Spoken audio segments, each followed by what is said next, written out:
Olá, meus colegas do campo, sejam muito bem-vindos ao canal Duas Vias, propaganda médica e acesso na prática. Nesse vídeo nós vamos dar continuidade à série que o Dr. Cláudio Táfula está fazendo sobre modelos de remuneração. Então esse é o segundo vídeo dessa série, onde o Dr. Cláudio vai falar de pagamento por serviço, pagamento por performance e pagamento por pacote, conhecido como bundles. Então espero que você curta, espero que você aprenda, preste atenção porque ele vai dar várias dicas e faz você refletir sobre vários pontos. Espero que você curta, tá certo? Um grande abraço, fiquem com Deus. Vamos falar um pouquinho sobre cada um desses modelos, que eu acho que é importante dentro dessa escala evolutiva. Vou começar, obviamente, pelo pagamento por serviço. Pagamento por serviço, todo mundo sabe, é o mais comum, é o mais utilizado em todo o mundo, não só no Brasil. E o que ele exige dentro desse relacionamento? Olha, a gente combina um preço por aquilo que você vai me contratar, aquilo que eu produzo, e dentro daquela minha produção, você vai me pagando pela quantidade de produção. Eu, do meu lado produtor, quero produzir mais, óbvio, né? Porque eu quero ganhar mais, e para ganhar mais eu preciso produzir mais.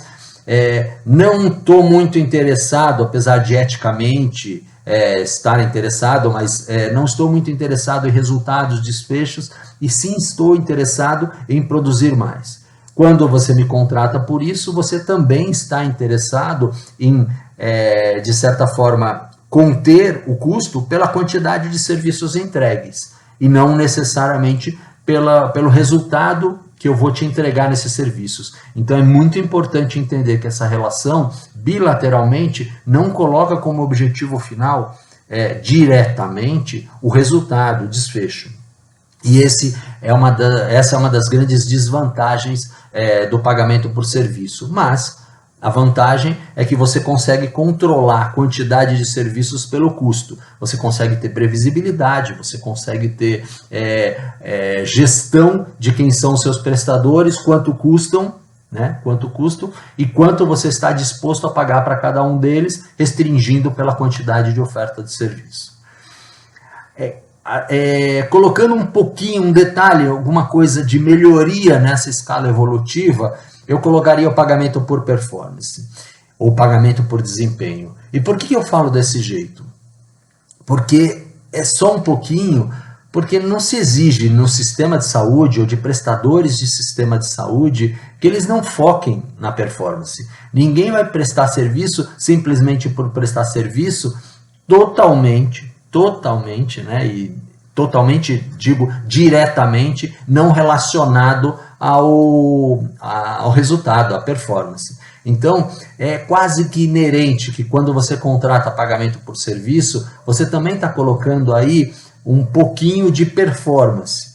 Mas qual é o problema dessa performance? Indicadores, o resultado, como é que você quer mensurar, o que você quer mensurar.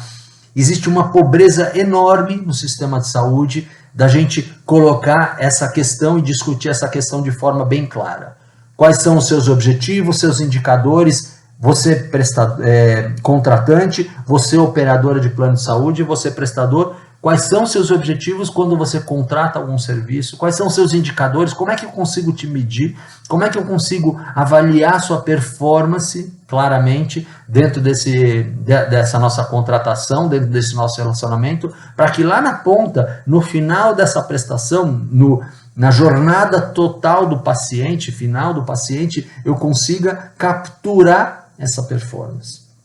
Porque se eu não tiver essa captura, eu estou pagando por serviço, né? Então, existem vantagens, obviamente, se a gente conseguir discutir claramente quais são os critérios, indicadores, quais são os objetivos dessa performance, vai ser muito mais fácil e a gente vai ter muito maior ganho com essa contratação.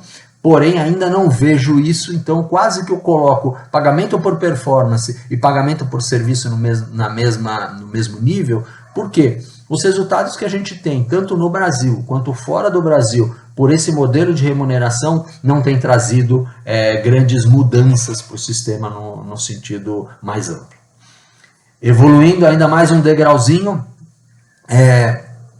se é que a gente pode chamar de evolução, é o pagamento por pacotes, né? Como é que a gente procedimentos gerenciados, como se diz, como a Agência Nacional de Saúde definiu, são procedimentos gerenciados, ou seja, você coloca algum procedimento que você consegue ter previsibilidade, que você consegue ter clareza e transparência nos dados, e essa transparência eu coloco bem entre parênteses, porque é uma transparência que não é bilateral, né? Muitas vezes o prestador tem mais transparência e mais clareza nesses números do que necessariamente o pagador, mas se colocam procedimentos dentro desse pacote, dentro desse contexto de um bloco, e se começa a pagar pela quantidade de procedimentos gerenciados.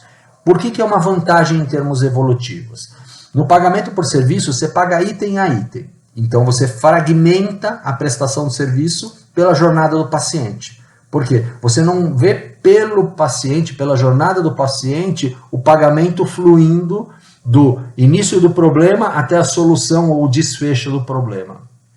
Nos bundles ou nos pacotes, você já consegue colocar o paciente a jornada do paciente dentro dessa mentalidade e fazer com que essa trilha percorra a jornada do paciente. Em que sentido eu falo isso?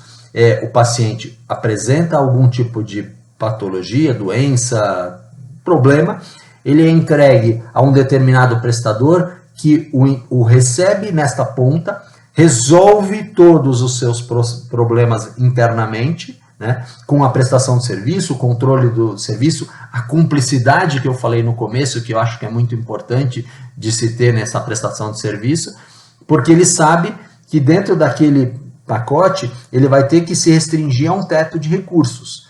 Então ele vai administrando, gerenciando para tentar colocar tudo dentro daquele conteúdo e fazer com que a jornada do paciente, da entrada dele até a saída, se transforme numa solução dentro desse budget, dentro desse recurso que ele recebeu ou vai receber. Qual é o problema dos pacotes? Muitas vezes esses pacientes não são entregues, a jornada do paciente não é satisfatória, né? Eles não são entregues na outra ponta de uma maneira perfeita ou melhor ou do jeito que se gostaria. Grande parte dos pacotes, porque existe uma certa ineficiência no sistema de saúde, eles se quebram, eles se rompem no percurso, então os prestadores batem na porta das operadoras ou de quem está contratando e falam assim, olha, houve um grupo de pacientes que se encaixou no pacote e esse grupo que foi uma exceção, só que a exceção geralmente é um grupo bem grande, bem elástico. E o que caracteriza não ser exceção, né? Seria muito mais ineficiência do modelo. Essas desvantagens têm trazido muito problema na hora dos acordos e dos relacionamentos, além do que cada prestador de serviço tem sua configuração, seu pacote, sua tabela, seu formato de relacionamento, e aí você acaba não conseguindo, de uma forma muito clara e transparente, comparar resultado entre vários prestadores. Isso dificulta um pouco mais a prestação de serviço, dificulta o relacionamento, a contratação, a comparação, né? Porque a comparação é muito importante nos modelos de remuneração para que você selecione prestadores, para que você encontre dentro dos prestadores quais são os prestadores que têm melhores resultados.